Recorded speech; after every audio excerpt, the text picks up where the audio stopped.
আগেই ধারণা ছিল, এবার নিশ্চিতভাবে জানা গেল ক্রিকেট বিশ্বের সবচেয়ে বড় ম্যাচটাই হচ্ছে না 2026 সালে টি-20 বিশ্বকাপে। পাকিস্তান সরকার জানিয়ে দিল, বিশ্বকাপ বয়কট না করলেও ভারতের বিপক্ষে ম্যাচ খেলবে না পাকিস্তান। 3 লাইনের সেই টুইট রীতিমতো নাড়িয়ে দিয়েছে আইসিসির শক্ত অর্থনৈতিক ভিতকে। আইসিসির রেভিনিউ ডিস্ট্রিবিউশন মডেল অনুযায়ী ভারত পাকিস্তান ম্যাচটি থেকে আইসিসির সম্ভাব্য আয় হতে পারত পুরো বিশ্বকাপের আয়ের 36%। বাংলাদেশে ম্যাচ না থাকায় আরও 7% আয় কমবে আইসিসির। সব মিলিয়ে 2026 সালের টি-20 বিশ্বকাপ শুরুর আগে 43% আয় কমছে সংস্থাটির।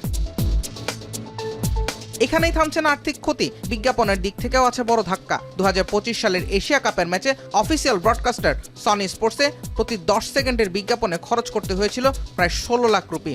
সেই ম্যাচকে কেন্দ্র করে অ্যাডভার্টাইজিং প্যাকেজ মূল্য ছিল 44.8 মিলিয়ন ভারতীয় রুপি। যদিও গণমাধ্যম বলছে এশিয়া কাপের সেই ম্যাচগুলোতে বিজ্ঞাপনের মূল্য ছিল প্রায় 15 থেকে 20% কম।